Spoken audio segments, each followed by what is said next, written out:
Good morning. I am sorry for those who like to catch me live right at 8. I'm a little bit late. It's been a rather hectic morning already. Yeah, well, welcome to November, right? I don't even have my blinds open, and that drives me crazy because I usually open all of them before I start. But I've been busy, so here I am, and we're ready to go, right? It is November. Wow, time for Thanksgiving, and time for Thanksgiving, and you know what? It's always time for Thanksgiving.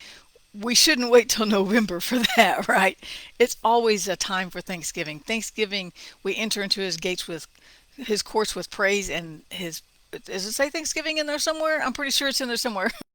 But we come in, it says if we bring our request with thanksgiving, his peace guards our hearts and minds. So happy Thanksgiving month. I'm gonna, I've that's something I've done this year, purposefully. Purpose. That's our word for the day, but I've done purposefully is even when things are hard, or especially even more when things are hard, but I've tried to find things that I'm thankful for, and even in hard circumstances, difficult trials, something that's going wrong, something that's going bad, or something starts going wrong, I'm like, okay, let's find something to be thankful for, because there's always something to be thankful for, even in the most difficult circumstances. The truth, facts change, truth doesn't. The truth is God is always with us, no matter how hard, no matter how easy, whatever. Right, circumstances are, God's still with us. He always loves us. His mercy is towards us. His grace covers us. He has us covered in the front and covered in the back and surrounded with songs of deliverance. Right, there's always something to be thankful for, even in the most difficult circumstances. Right, and so Thanksgiving has become, I won't say I'm perfect at it yet, but at least I've gotten better at it this year. Uh, but just learning to be thankful, and it does really change the atmosphere. It really does change my attitude and my outlook, and it helps me get my focus off of the mountain, so to speak, and back onto something solid, more solid than a mountain in my way, right? And that's God's love, grace, and mercy. So I'm still stuck on Daniel. I spent a while yesterday. I pulled out Josephus and I just meditated on Daniel, and the first thing we find out about Daniel really is it says in verse 8, he purposed in his heart. And so that's why I titled this, it's our purpose. It's not our purpose in the sense of what's my purpose for being here, what purpose am I going to serve, but it's more like my purpose, what will I do? What will I purpose in my heart? He said, I'm not going to be defiled. And so then we have Daniel standing in the middle of really hard circumstances.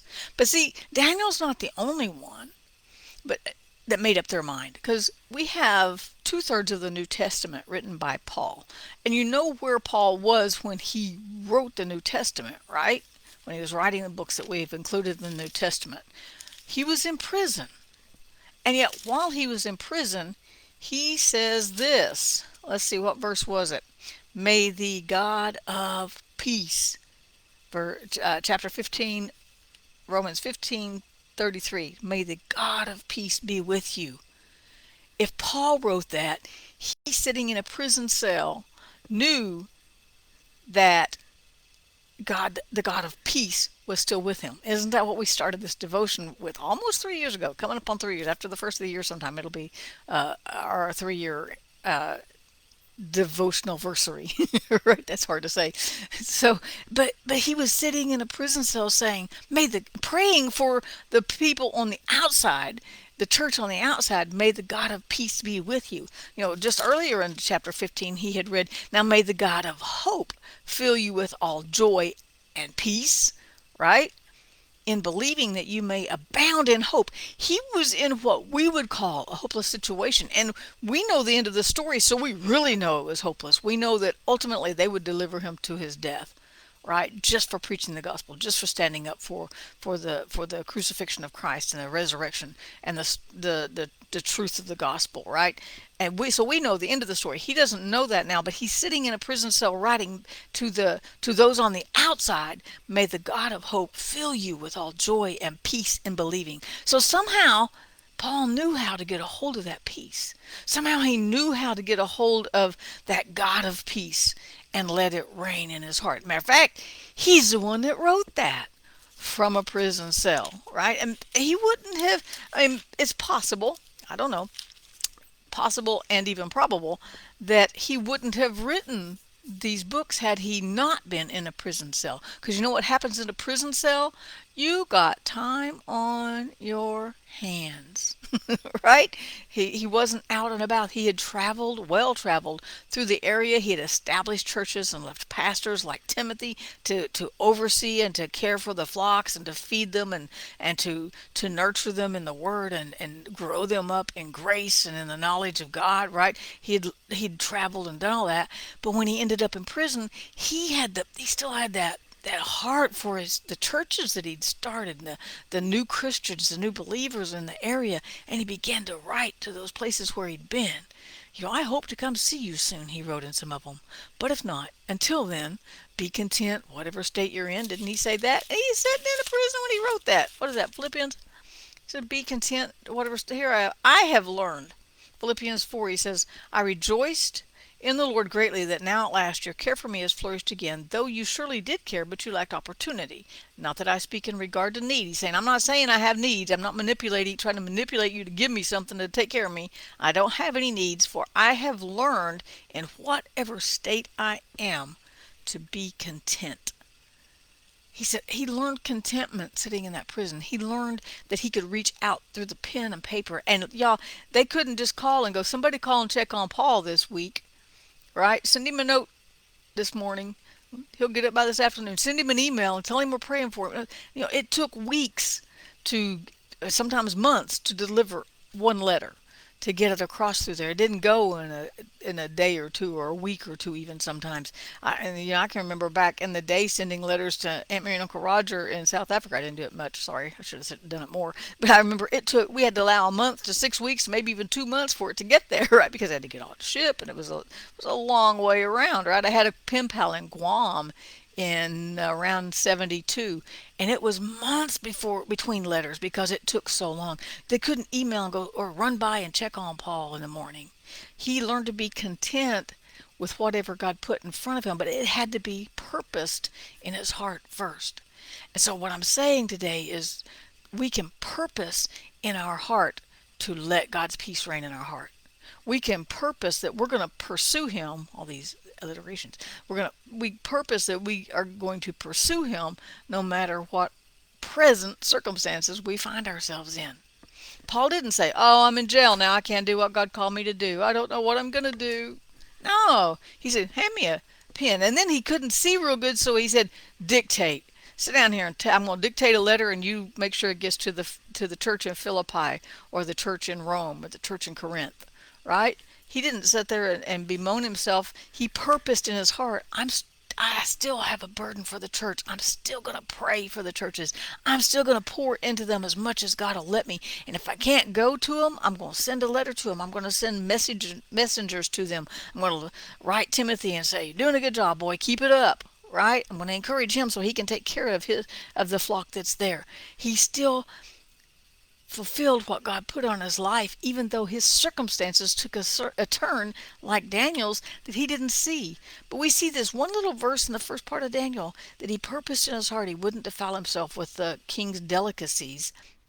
And it says, so I read that, I just meditated on that yesterday. Whatever we purpose in our hearts is what we're going to do. If we purpose to find God's peace and hold on to it and let it reign in our hearts with all the umption we've got, there's a good old word for you, right? Then we're going to have his peace. But if we're all over the place and going, I don't know, I'm supposed to have his peace, but I'm not sure. No, just decide, purpose in your heart that you're going to pursue God today. And when you do, you'll find that he'll meet you in that place. And what comes with him when he meets you? His peace, his love, his grace, his mercy, his presence, his everything is right there. The second you say, I'm going to pursue his peace, oh, my journey's over, right? Now I still got to let it reign in my heart. But it's all about purposing. Do you want to purpose to just serve God with your whole life? Or do you want to just throw it away and purpose to watch TV the rest of your life? How boring, right? where's your purpose? What is in your heart? It's about getting that heart. I look at Daniel and or David. I was reading this the other day where he was in Ziklag, and the army's against him because they lost a battle because they had gone to fight. When they came back, they had been plundered and everything was taken, including their wives and children. And some people would say, "Why would you take the wives?" So Job's like, "Why didn't you take mine?" No, I'm just kidding. Anyway, so everything was gone. Their stuff, their wives, their children. That they'd burned the Ziklag down. They want to kill him. He can't doesn't have anywhere to go because nobody else wants him right now, and he's just stuck in a between a rock and a hard spot. But he purposed in his heart. And it said he encouraged himself in the Lord. He didn't throw up his hands in despair and go, I don't know. He did say, God, they want to kill me too. What am I going to do? But he purposed that even in that very difficult circumstances and situation that he was going to seek God. And it says that David encouraged himself in the Lord. Why did he encourage himself in the Lord? Because he didn't have anybody else there that was going to do it. Everybody that was there wanted to kill him, and that wasn't really encouraging, right? But it said he encouraged himself in the Lord. And I just imagine he said, I'm still going to serve you, God. If they kill me, he talks a lot in the Psalms about many are my enemies. They say there's no hope for in you.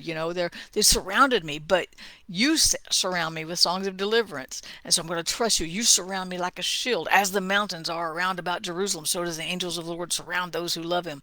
And he encouraged himself. I encourage you today to encourage yourself in the Lord, to encourage yourself to say, I'm going to let his peace reign in my heart today. I purpose today to press through whatever's pressing on me and find that God of peace. Find that God of hope that Paul knew even in prison, that Daniel knew even as a slave, that David knew even in the loss of a battle. They still had his peace. They still had the purpose of heart to pursue God no matter what. You know what? We don't have very many stories about, ooh, this person had it all perfect and everything was great, so they found it so easy to just say, hey, God, how's it going today? We don't have. I have to look for some. I don't know of any really good stories where nobody faced anything. All of our stories are in the Bible, all these stories of real life people. They faced stuff. But in every single story, just like the story of the disciples in the boat, God came to them in the middle of their storm. And when God comes, he's the God of peace. He's the God of hope. He's the God of comfort. And he brings mercy. He's the God of grace. And he brings it all into that situation. So whatever your situation is, good, bad, in the middle, whatever, God brings all of who he is into that situation. But you still have to purpose to let his peace reign. That was some pretty good stuff. Okay, I encouraged myself a little bit this morning. I hope you're having a great day. I hope you have a rest of your great day. Welcome to November. Peace out. I'll see you tomorrow.